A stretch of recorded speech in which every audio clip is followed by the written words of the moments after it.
नमस्ते भाइ पायौ भाइ त छिट्टै आएछ है भाइको नाम चाहिँ के तिमीलाई 1 वर्षपछि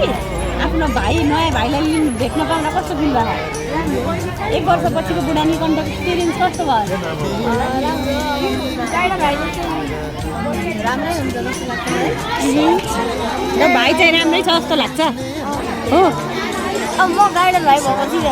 गाइडर दाइ भएपछि राम्रै हुन्छ ए तिमी राम्रो छौ भनेर अन्त कस्तो भिडै भिड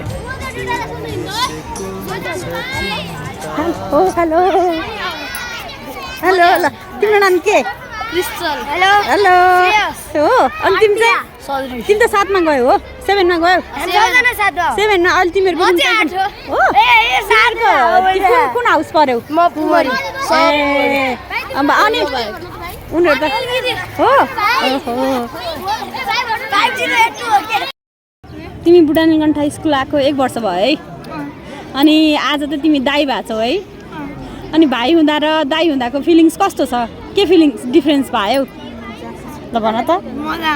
मजा भयो भाइ भेट्यौ नि टाइमली अनि अब दाइ भएर सबै भाइको रेस्पोन्सिबिलिटी लिन सक्छौ नि दाइको सक्छौ दाइले भाइलाई राम्रोसँग गाइड गर्छौ के छ मिस्टर ठिक छ नि ल तिम्रो भाइ कहाँ बसेछ हरायो